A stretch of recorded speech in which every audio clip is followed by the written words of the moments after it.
Adam, thank you for joining me here, man. It's great to see you again. Thanks for jumping on the Zoom call podcast. Yeah, no, it's good to be here. Well, I appreciate it, dude. You're in Atlanta, and before we get into all of that, you just told me you got off the phone with a leader from Iraq, or an Iraqi leader, and you were talking about how to lead in these crazy times. How did that connection happen, and what did you learn? Yeah, so 2016,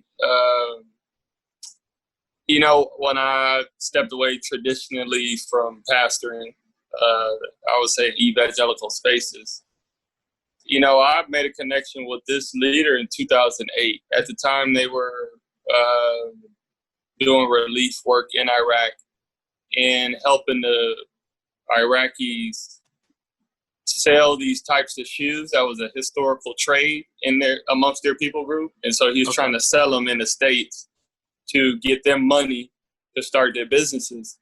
And I thought it was a cool thing, and I bought a pair, and we just became friends. That was in 2008, and stayed in touch.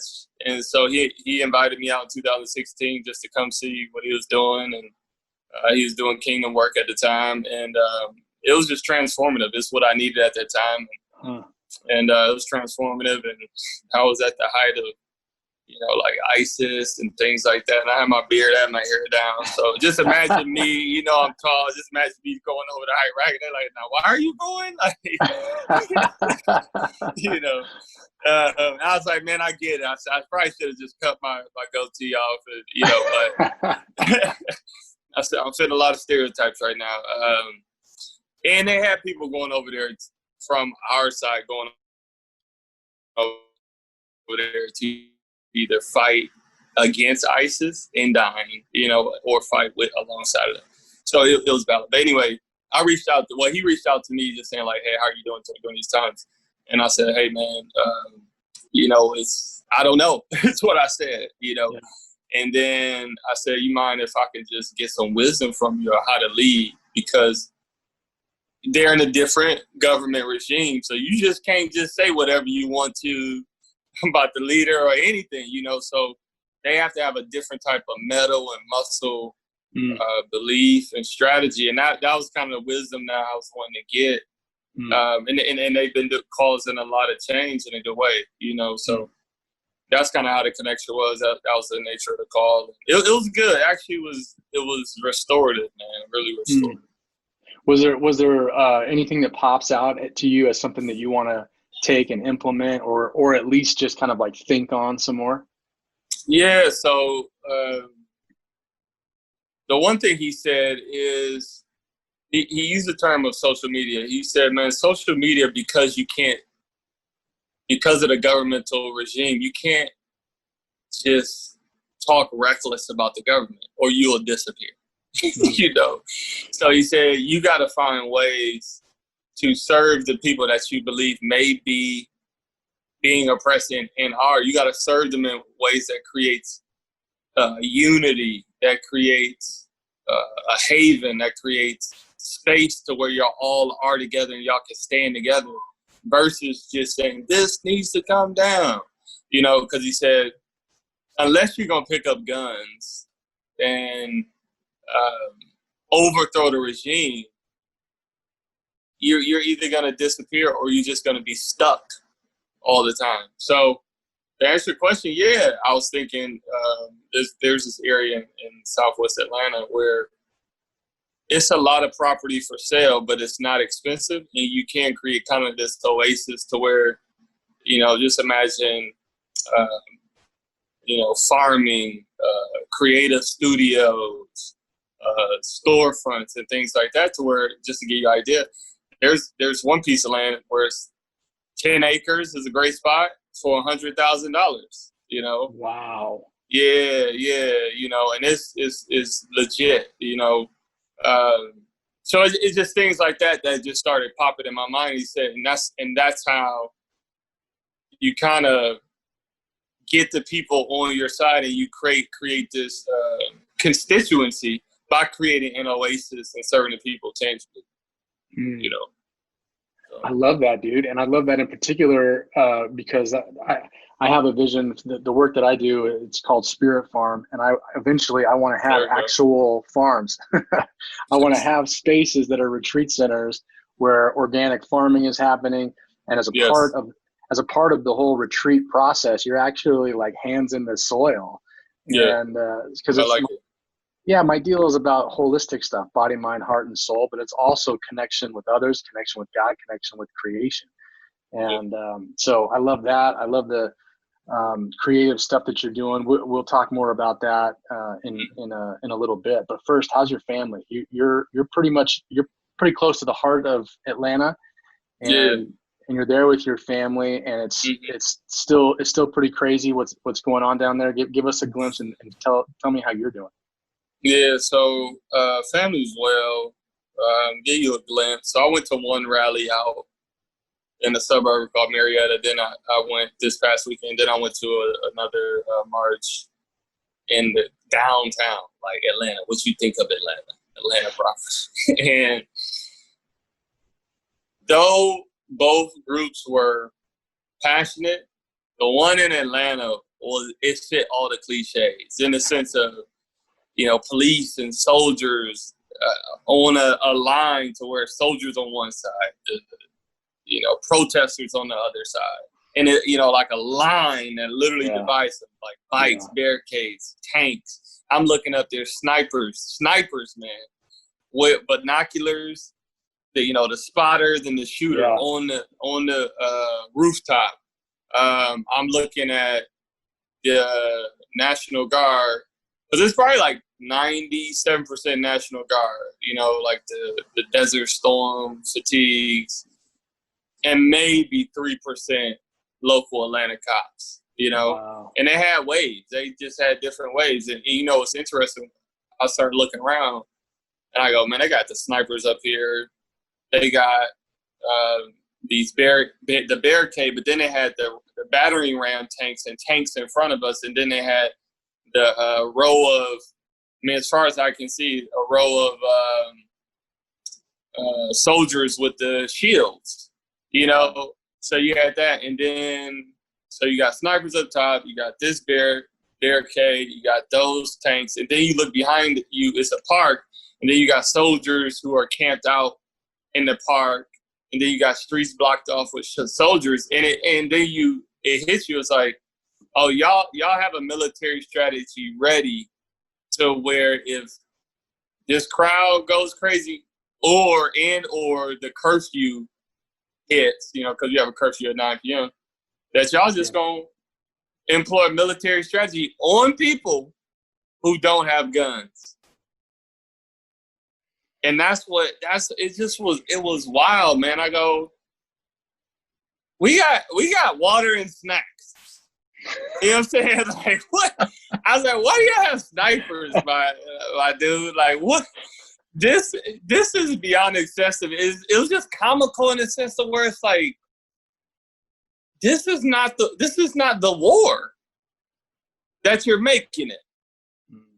You know what I'm saying? Like, so that it was just, so I mean, and people were like, with their tone, like aggressive and charged up, and they should be, Yeah. But again, when you're just looking at, it'd be different if, you can have the right to carry and open carry, so open carry. It'd be different if it was like 500 people with open carry guns, and they're like, yo, it may go down. Got it. Yeah. But I go, this side got Dasani water bottles, trail mix, and that's why it's just like, okay, this is I'm confused. I got a Gatorade and a Cliff Bar. Yes, dog. You're pointing this sniper at me. Yes, man. I literally was looking at it. They had to see me just looking at it. I was just like, it was just baffling,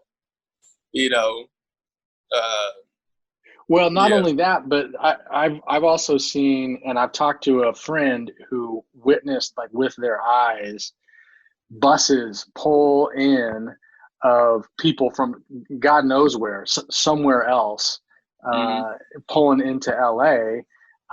They're like professional protesters. Like, really? they're just there to stir. They're just there to stir things up. and a lot of them, and then I don't even know kind of the diversity of the makeup, but then you got crazy white people.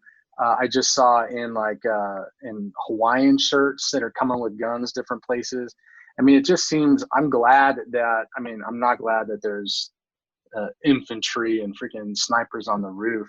I'm glad that it's not a violent situation right now where you are. But it's astonishing to me how different people seem to be trying to leverage or make protesters look bad by stirring up, instigating. You know, it sucks, man. It's definitely different motives out there. Yeah. What are you? I mean, I saw some of your video of you being there, and I saw the one of a gathering of people, and there was this black. He seemed like a preacher, man. I don't know, but he was in the center, and he was rallying everybody and talking about love this gathering, love the diversity of this gathering. This is what we need. This is what's going to bring change. What are the kind of conversations that you're having, or that you're seeing having, or that you feel like are helpful conversations that are happening out there? Yeah, I mean, I go too far with what people ask me, and then what people, this may take us down the road, but so what people ask me is what do you think needs to be communicated? And I tell people that historically, the trauma toward, I would say, the people group of African Americans, the trauma towards them has been so extreme. We see civil rights as the main issue and only issue. And the problem with that is civil rights assume that we agree that these people are human enough to, when the civil rights are violated, we will actually get justice for them equal to any other ethnicity. And we know that that's not the case for over 400 years. So I said what needs to be said, and people need to turn the volume up on, is human rights. Because human rights are declared by God, and they're declared by the laws of nature, according to Samuel Adams when he wrote in his the colonial constitutional papers. I just reread them. He said, by God and by nature, every human deserves the right. And then he says to these things, and then he says, and once society is established, you bring in the laws of society. So civil rights wasn't even it was 1/3 of what they said gives people the impetus to live right now. So if you look at what's going on now, Amy Cooper saying, I'll call the cops on you, and I'm gonna tell them it's a black man, in New York. Ahmaud Arbery running, right? Man, it's a black man running through our neighborhood. And then, George Floyd, Breonna Taylor, Eric Garner, and the list of names going all the way back to 1619. This is not just about civil, right? A civil, social, peaceful sector. This is about the human violation of a people group throughout history that spills over into the civil sector, right? And so which transitions me to the next thing that people then talk about, like policy, and you got to vote. And I'm going to tell you, I'm not anti-vote, and I would tell nobody not to vote. I just go, you got to look at the history. When the policy for African Americans passed for us to vote, but then guess what they instituted? A poll tax, grandfather clause. So if your grandfather couldn't vote, then you couldn't vote. You couldn't pay the poll tax, then you couldn't vote. Then after that, they instituted lynching, to where they would lynch African Americans on the way to the poll, right? But the policy got passed. But you see what I'm saying? So it's like these policies have never regulated the human value. You see what I'm saying? Yeah. And that's the delineation that people need to understand, is that it's the double-edged sword of a democratic society, to where the policy up here has never been that to where they enforce it at the local level. They're like, a local level, y'all got to put it in play the way y'all want to and the best way y'all know how. Well, a lot of people have hung from trees and been scared into not voting. And then you get past all that, when they started voting, it's depicted in the movie, I think, Free State of Jones, where then blacks get to the polls and they're like, we're not going to count these votes. So it's just like, I go, y'all continue to say policy, but I go, historically, policy has never been enforced to bring about human value. And I keep saying value because equality is based on God. Value is based on, if you have power, am I going to value to the level that I value myself? And we see that hasn't been from a arcing society. Obviously, there are people under that arc that have that value. Yeah, dude, I'm glad that you framed it that way, because that caught me off guard. That makes me emotional. That it's that fundamental as a human issue. But I see it, and I see the pain in people who are responding, who are acting out, who are engaging this moment with fierceness. It makes more sense. It's just, it's not the way I grew up. My best friend was black when I grew up. This is not my experience of life. This is not my worldview. Do you think that, do you think there are particular pockets of the country where this is continuing to be facilitated, festered, passed on, this corrupt view of humanity? Yeah, so I'll give you, I'll just give you John Woolman. He's I read old people during the time of he was a theologian. During the time, it was before the Emancipation Proclamation, so it would be between late 1600s, 1700s, and he wrote a essay just talking about the danger and implied of children seeing humans own. Now, he wrote a theological, he said the danger of what's implied. He said, even if you don't explicitly say that, hey, these are dark-skinned people, or hey, they're less than, he said, let me tell you from a theological standpoint what you're implying to the child if you never even teach them anything explicitly.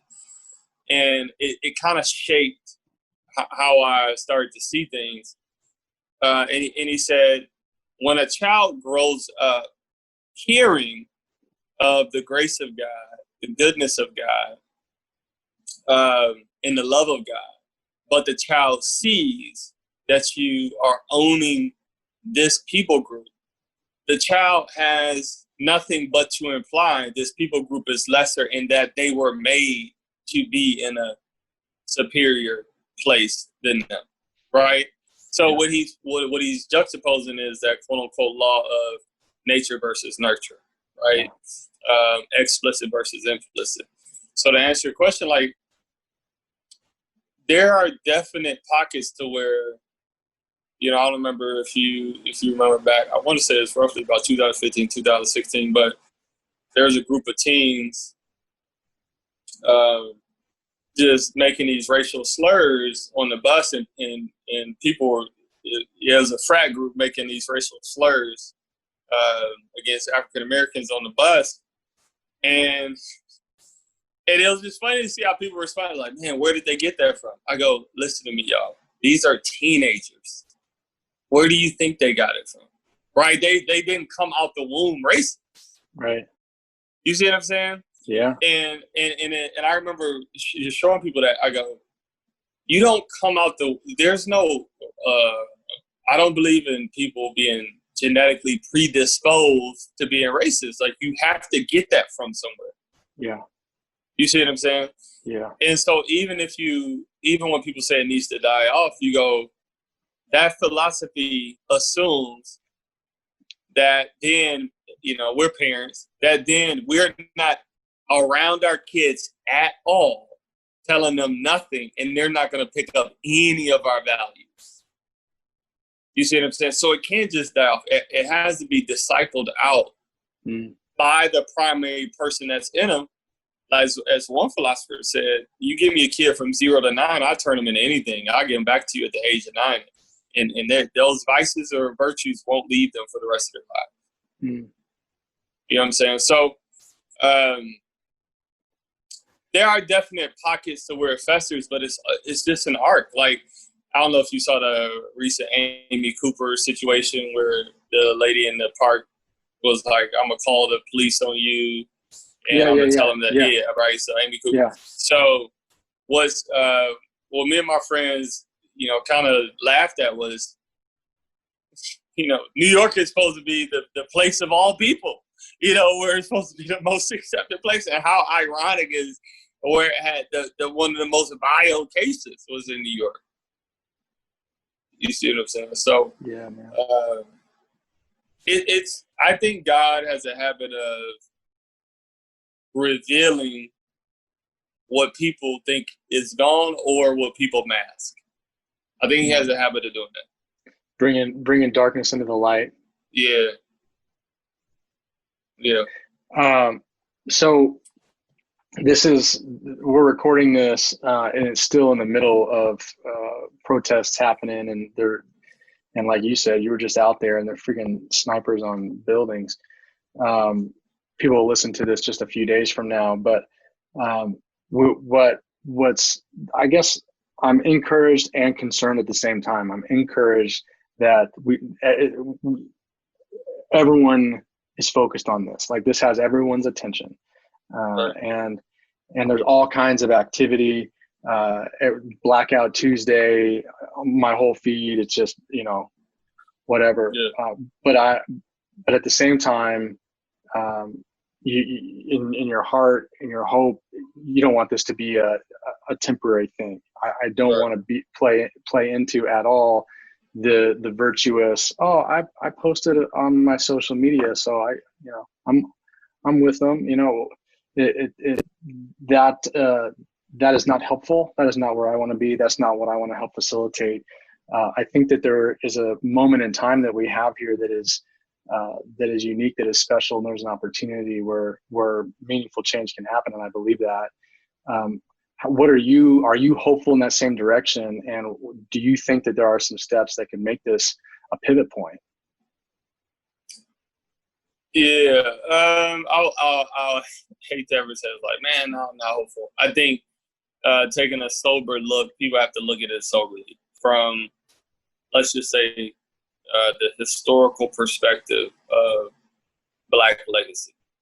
And I'm saying that very intentionally, because if you look at it from the perspective of Black legacy, my kids who know history, my 11 and 8-year-old who know history, they're my friends' kids who are 12, 11, and 8. They literally, from a purity standpoint, just ask the question, well, Daddy, from just looking at history, how is it supposed to change? Because according to what the cycles say, it doesn't seem like it was going to change. You know, like, Daddy, hey, you was just marching in 2016 in D.C., right? For people who just recently got slain. You see what I'm saying? For, like, you know, Mike Brown, Eric Gardner, Walter Scott, Sandra Bland. You know, it's like you were just marching in D.C. at that, and here we are again. You know, Daddy, you wrote papers on this about what happened to us and the lynchings and the bombings of churches and Watts and Harlem, Detroit. You know, Tulsa, just naming all these riots, Springfield, Illinois, and Daddy, here we are again. Right, so these are just kids saying that who are the most optimistic. You know that kids are just so optimistic, so resilient. They bounce back, and so when the kids is like, just looking at the facts, Daddy, this is what's coming for us, you know. So I think what my friend said, the leader in Iraq, what he said you have to know that the sensationalized cameras and photo ops are gonna leave. And you have to ask yourself the question, am I willing to do the work that won't show up in the magazines? It will not show up on the front page of anything. And he said very few people will stick around to do that. He said very few people, and he's lived through two, or served through two crises, overseas in Iraq and was it Iraq, serving Syria, now working with Venezuela, Saudi Arabia. So he's been on the front lines of serving in some serious situations. Yeah, you've seen some stuff. Yeah. Let's talk about some of the things that you are doing. You're a creative genius. You make films.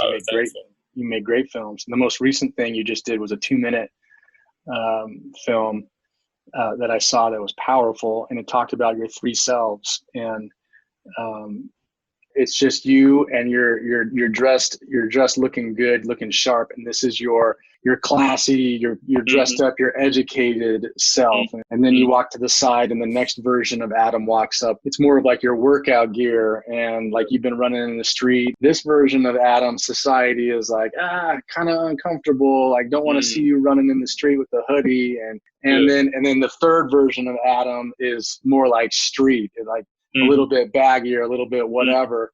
And you're like, and society for sure ain't cool with this version of Adam. And so you say that you accept me, you say that you love me, but you love 1/3, maybe you're okay with 2/3 of me, but you're not cool with all of Adam.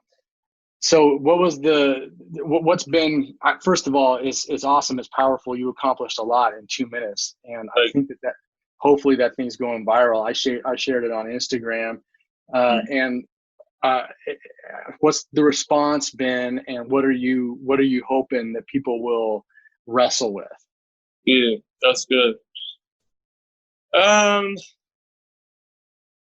What's the response been? The response has been from the people who have communicated to me. This helped me see the dangers of my preference in the seats of power that I have, and how I can get people to edit themselves when it comes to, making it or providing or right.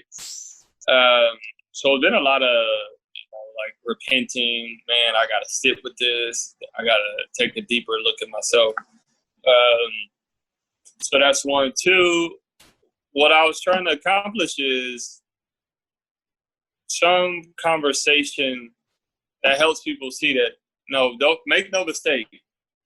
Black folks have had to edit themselves out because of the trauma of if you come in with your full self, you're not going to be able to go to school here. You won't get a job here. You're not going to believe this, but I said it in my audio book. But I've been told by elders at predominant churches that people didn't want to pray with me just simply because of the look I have. And I'm just like, bro, I think I'm a good looking dude and I dress well, but they're like, man, can you do something about your look to make you a little bit more approachable? I mean, people love you here. They say you pray great, but I mean, can you do something? So it's just those things, man. Like, that's hard, dude. Like not even like, so I want people when they talk to me to say like, so you really have to flip through your closet and think what to wear and need. I go, yes. Even when I was in Arizona, man, like I tend to work out early and the LA Fitness opens at 5 a.m. I remember when it was hot in the city and it was hot, not temperature hot, but hot from a slang term. And I think it was Mike Brown and Eric Garner, but it was a recent thing that was going on. And I remember getting up, putting on my shorts, putting on my hoodie. My hair was down at this time, and I was thinking like, and I could walk to LA Fitness. It's probably like a half a mile. And I was thinking like, man, should I go at this time? Because they could most likely call the cops on me, or should I wait till the sun come up? And it's like, should I go? Should I wait? Should I go? Should I wait? And literally, man, I literally goes like, Lord, I'm just gonna trust you. And I just think that's just going to work out. Mm-hmm. And you go back and forth, and you have to say, Lord, I'm just gonna trust you to get to the gym. So I'll be honest with you. So my hope is that it would be one of those lingering conversations, like a drip that continues to grow like this virus, that other people will do their versions of it, that it becomes a series that we could talk through. Yeah. I talked to somebody already who said, you know, they said, I wouldn't say this publicly, but it's true like that. They were realizing, watching your video, that they have that instinct, they have that when they encounter someone, you know, that has the hoodie on, they're on the street, there's that gut thing. This was an older person, and kind of like, but for some people that have that realization, I do that. You know what's crazy about it, Caleb, too, is this. I've gotten it from people who have probably met me with the, let's just say, suited and booted. And they go, man, you're one of us. And then I may have on my quote unquote, let's just say urban or hip hop clothes. And they may run into me out and about. And then someone say like, that's not who you are. You know what I'm saying? It's to say like, why do you have that on?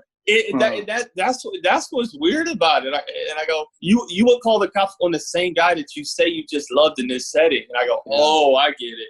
Yeah. It's more what matches your subculture than it is who I am. Yeah. You know? Yeah. It's what you feel comfortable with. But I think that we all just want we all want what we prefer. We all want what makes us comfortable. And it's not until moments like this when we're forced to look at it and evaluate and go, I'm kind of a jackass, you know, or I'm kind of hypocritical in this way, or I didn't even see that someone who would never think of themselves as a racist, and let's just say that they're not a racist at all, but they still have that thing strong that they didn't pay attention to. They still have that preference. They still have that whatever. And I think this is an important time, a good time, and I'm glad that you made that. And I hope that you keep doing things like that put a mirror up to my face, to our face, and just go, think about your thinking. You know, think about how it is that your assumptions, your biases, your preferences, and how that is back to how we started. What that says about humanity and how you view and think of humans who are the same as you when it comes down to it. Dude, your stuff at Three Strand Films. Mm-hmm. Do you have more art, more stuff that's there that people should take a look at, or a YouTube channel, or where can people check out the stuff that you're doing? No, it's good. If you look Three Strand Films, yes. You have to actually post some more stuff on the site. But yeah, I mean, we've done like documentaries that's gotten us awards. Those are on there. We've done, music videos. But all of my entire work, the growth of my work, will be on Vimeo under my name, Adam Thomason. If you search me just as a creator, it'll pop up. And then like all the videos, I mean, from concept stuff to the documentaries, would be up there. Do you have any other thoughts as we just about the how people might be able to pray, engage, take a helpful action step? You can think about that for a second while I just tell you a few things I've started to read, and I've started to follow a few more people that are activists in this area. And so I've been learning for myself, and other than having conversations and, taking people to meals and stuff, there's some people are recommending, obviously there's stuff that you can do at a government level, a local government level. Voting is a huge one. I saw, what was this guy's name? I wrote it down. Killer Mike. Oh yeah. Killer Mike. Killer Mike, yep. Yeah, I can't remember if he was in Atlanta or where he was. Yeah, he's in Atlanta. He had a compelling public speech that he made that talked about plan, be strategic, mobilize in smart ways. He even said like fill out your census, fill out your census, vote. Well, what's something else that I'm missing that you would say this is an easy thing? Like we want to. You mentioned discipleship. Is there a way that we can be influencing our own kids, but even more than that in terms of that 1 to 9 age, or what else? Yes. So 1 to 9 age. So I would say this, man, very, very directly. And I'm gonna text you the stat that I'm about to talk to, because it'll be in my book coming out with University Press.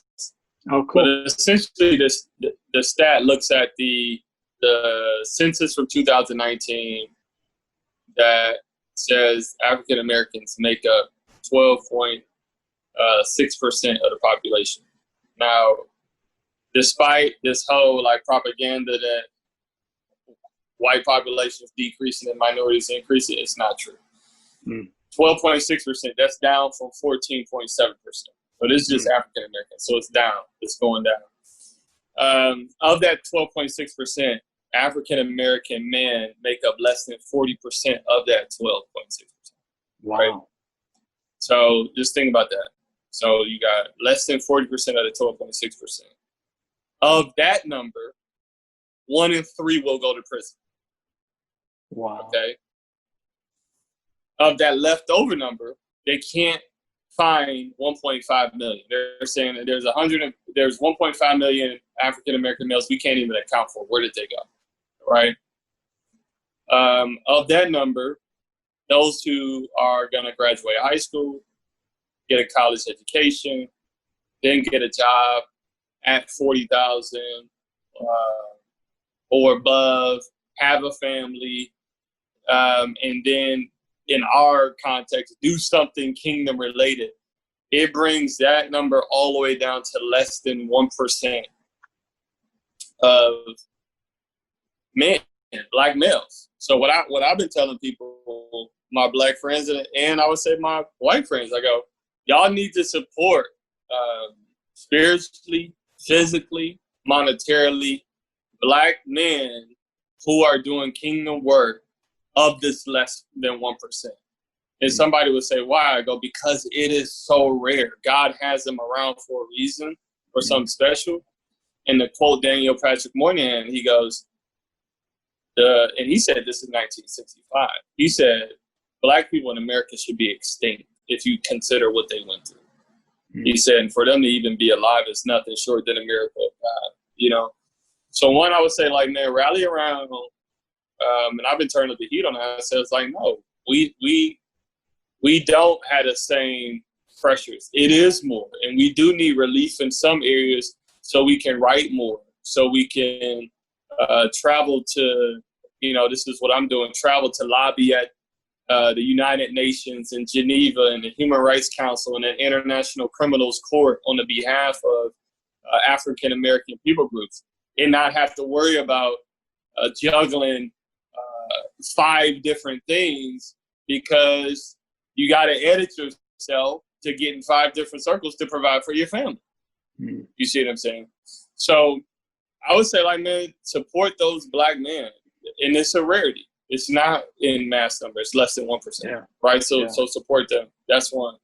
And then 2, become part of teams that will lobby at the international level for the persecution treatment against African American as a people group, not just as a race, not as an ethnicity, but specifically as a people group, because it's happened for over 400 years. So for me, that would be the prayers, the prayers for those black leaders, again, those black leaders in kingdom spaces, and not that they, quote unquote, have to be in kingdom spaces, but I'm just saying to know the value of that person will help you in the support, if that makes sense.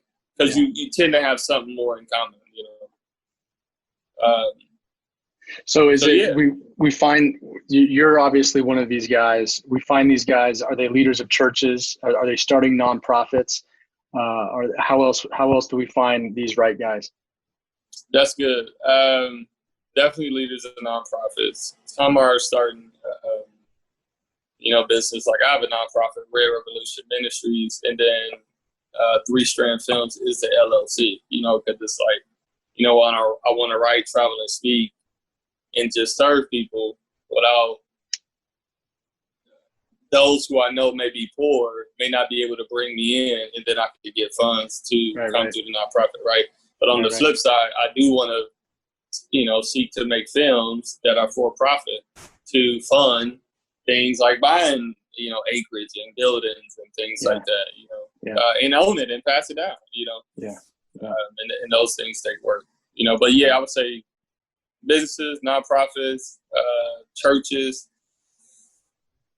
Some are, you know, like sports players, and then they may, you know, retire. Like I have a friend who we helped him land his first contract coming out of Georgia Tech, 6'9" guy from the Senegal, named Abdoulaye Gay, and he had a great rookie season. But he's 6'9", and we mapped out a plan going into a senior year at Georgia Tech and say, like, look, man, you got to have a good season. Your senior season, you got to get a contract.